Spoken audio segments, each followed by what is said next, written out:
Salut les amis, bienvenue à tous dans cette vidéo où je vais vous apprendre à mettre en ligne votre projet Symfony en 2023. Hein, c'est pas toujours évident, donc je vous ai fait un petit processus en une quinzaine d'étapes.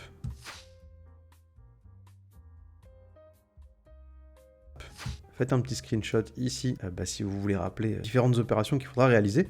Et moi, je vais expliquer pas à pas chaque étape de manière simple et on va essayer de se faire ça en one shot. Alors, le premier truc que je vais faire, c'est que je vais me connecter en SSH sur mon serveur. Donc, moi, j'ai la commande qui est déjà prête. CTRL-R ou commande R si vous êtes sur Mac. Je vais me connecter à mon serveur. Moi, j'ai utilisé la solution OVH que j'utilise depuis un petit bout de temps. Et par fainéantise, je suis toujours resté chez eux parce que c'est efficace. J'ai plusieurs dossiers à l'intérieur. Moi, je vais créer un nouveau dossier que je vais appeler bloc test. Et l'objectif d'aujourd'hui, ça va être de mettre en ligne. Alors, je l'avais déjà fait apparemment. Où est-ce qu'il est? Bloc test, il est ici. J'espère qu'il n'y a rien dedans.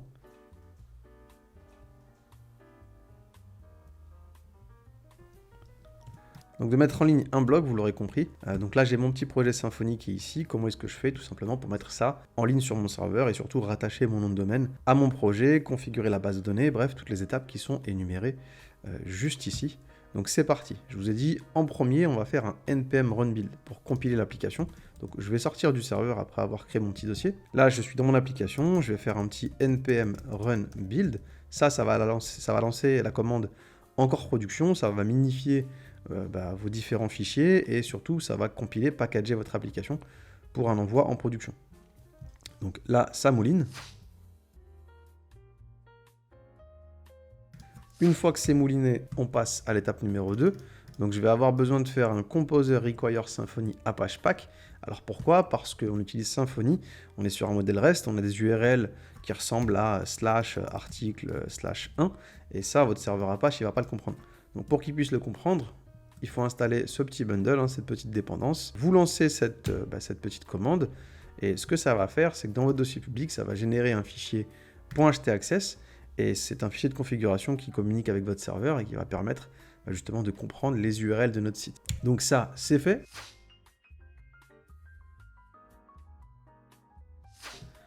Troisième étape, il va falloir installer AirSync sur votre machine. Alors moi, je l'ai déjà fait, donc à vous de le faire. AirSync, c'est un outil qui va permettre de synchroniser en fait les fichiers que vous avez sur votre machine en local et sur votre serveur en ligne. Donc qu'est-ce qu'il va faire? Il va copier tout notre projet sur notre serveur et si demain je modifie un fichier, tout simplement, il va voir que j'ai une modification sur un fichier en local, qu'elle n'est pas en ligne, et il va tout simplement envoyer les modifications sur le serveur. Donc c'est un espèce de petit Git qui permet de gérer la synchronisation entre serveur et ordi. La petite commande AirSync, je vous l'ai filée. Juste avant d'envoyer votre code sur votre serveur, on va s'assurer que la version de PHP est bien celle utilisée par Composer dans votre projet. Alors si vous voulez pas de soucis, on est en Symfony 6. Donc le mieux c'est de se mettre en version 8.1 ou 8.2. Moi je crois qu'il utilise la 8.1. Donc ça devrait passer. Et au pire des cas, si vous avez un doute, vous vous mettez tout simplement en 8.2 et c'est tout. D'accord? Pour moi a priori 8.1 ça va passer. Donc la version de PHP elle est bonne. On va passer à l'étape suivante. Je vous ai mis la petite commande tout simplement pour envoyer votre code en incluant le fichier htaccess qui aura été généré. Donc c'est cette petite commande AirSync là. Donc moi je dois l'avoir dans mon historique. Je ne vais pas tout me retaper. Je vais faire un petit AirSync. Et dans ma recherche, j'ai bien ce qu'il me faut. Ici j'ai bien le logging de mon serveur, le hot. Et moi j'ai envie d'envoyer ça dans un dossier qui s'appellera bloc test. Je veux inclure ce qui a été compilé, buildé dans le dossier public. Je veux inclure mon fichier .env parce que c'est là où je vais devoir configurer plus tard ma BDD. Et je vais vouloir inclure également le fichier htaccess.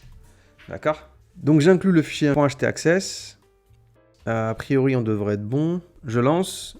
Il me demande de me connecter à mon serveur. Il procède à la copie de tous les fichiers.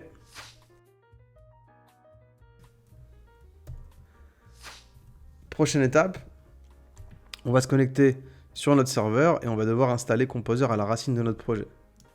Donc, c'est ce que je vais faire. Hop, je vais me connecter en SSH. Et là, je me retrouve tout simplement sur mon serveur.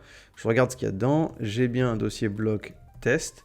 Et si vous filez dedans, vous allez voir que j'ai tout mon projet Symfony à l'intérieur. Donc là, il y a eu un petit souci. Je sais pas ce qu'il m'a fait. Il m'a fait une bêtise là. Inclus de vendor, ça n'a rien à faire là. Donc je sais pas ce que j'ai fait. C'est peut-être une erreur que j'ai fait avant. C'est pas grave. On supprimera ça un peu après. Donc là, vous allez devoir installer Composer. Pour installer Composer, c'est pas compliqué. Il faudra lancer ces lignes-là sur votre serveur. Et ce que ça va faire, si vous revenez en arrière, ça va tout simplement installer Composer sur votre serveur. Donc si vous voulez utiliser Composer plus tard, il faudra se positionner à la racine de votre serveur, récupérer ce point phare, et après exécuter un update, un install, enfin tout ce que vous voudrez faire avec Composer, quoi. Composer, qui je le rappelle, est un gestionnaire de paquets en PHP, un petit peu comme NPM en JavaScript. Donc on peut passer à l'étape suivante.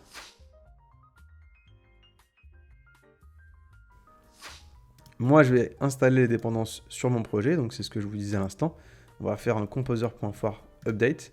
Donc je vais me positionner par contre sur mon projet, bloc test. Hop, je me positionne, j'envoie. Ok, donc il m'a refait un petit cache clear à la fin. Tout s'est bien passé. Prochaine étape. Il va falloir créer la BDD sur votre serveur.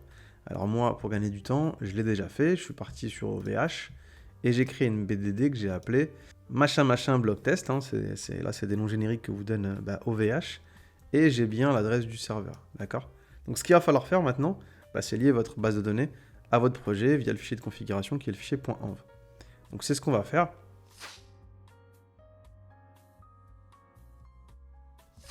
Normalement, c'est la prochaine étape. Hein, c'est ce que je vous dis juste ici. Vous allez devoir configurer le mailer DSN si vous voulez envoyer des mails, ce qui est le cas sur le blog que j'ai créé avec mes apprenants. Et vous allez devoir configurer database URL pour lier la BDD à votre projet, tout simplement. Donc nous, c'est ce qu'on va faire. Je vous ai dit comment faire. Vous allez aller dans le fichier .env. Vous pouvez le faire en faisant un vim.env par exemple. Vous démarrez l'édition avec i et vous modifiez ce que vous avez à modifier. Donc, on va venir juste ici. Je me demande si je ne l'ai pas déjà fait en local. Alors ça ressemble à ça, sauf que moi, ma BDD, elle s'appelle pas comme ça. Donc je vais déjà le faire en local. Je vais récupérer du coup le nom de ma BDD, c'est OVT machin bloc test. C'est aussi mon logging, donc là j'insère le logging.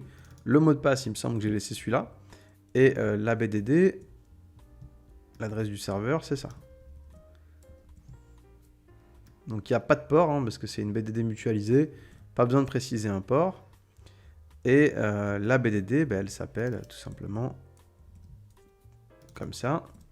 Donc ça va être la configuration qui va vous permettre de vous connecter via MySQL à votre BDD proposée par l'hébergeur OVH. Pas besoin de passer par une BDD avec Web Cloud Database, qui est une BDD privée, à moins que vous ayez un site qui nécessite de stocker beaucoup de choses. Mais là, pour l'exemple, ça va faire le taf. Donc moi, je vais récupérer tout simplement ça. Je vais aller sur mon serveur. Si vous faites un LSA, vous allez voir qu'on a un petit fichier .env. Ce petit fichier .env, moi, je vais le modifier en faisant vim.env. Je démarre l'édition en faisant i. Je descends un petit peu. Et il va falloir modifier tout ça. D'accord? Donc moi, ce que je vais faire, je vais commenter ça. Hop, et je vais copier-coller ce qu'on a récupéré, ce que j'ai modifié en local. Donc je l'ai fait devant vous pour que ce soit plus simple, pour ne pas me taper tout ça à la mano.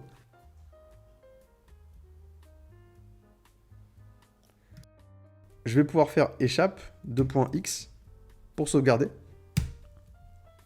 C'est sauvegardé, on peut passer à l'étape suivante. Donc là, je suis presque à la fin, hein, si vous regardez bien, je suis déjà ici. Alors ce qu'il va falloir faire maintenant, c'est tout simplement monter votre BDD, puisque là, pour l'instant, sur OVH, on a une BDD qui est vierge, il n'y a rien dedans. Il va falloir créer les tables qu'on a créées dans notre projet.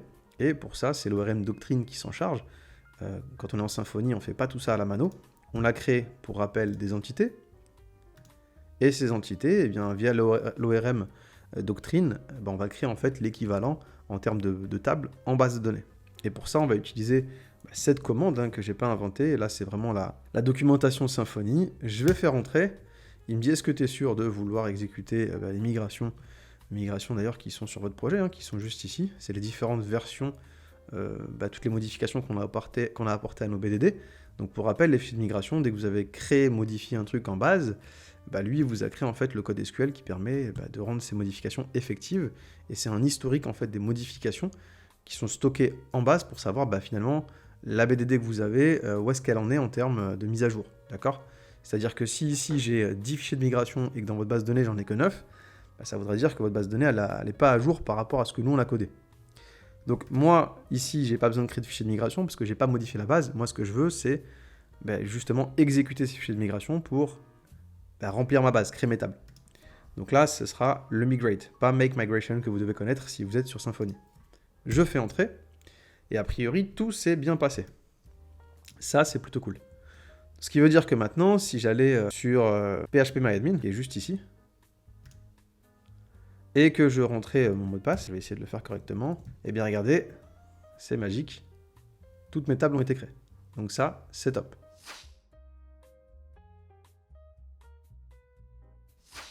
On est déjà presque à la fin les amis. Je vais revenir sur mon petit diapo. Je vais avoir besoin de rafraîchir quand même un petit peu tout mon projet, parce que j'ai mis à jour les dépendances, j'ai modifié le fichier .env, donc un petit rafraîchissement de cache, ça va pas faire de mal. Hop, je fais un petit cache clear, tout fonctionne, je suis en production, c'est magnifique. Là, il va vous rester une étape, c'est lier votre nom de domaine à votre projet en ligne. Alors moi, je l'ai déjà fait, j'ai un nom de domaine qui porte mon nom et mon prénom.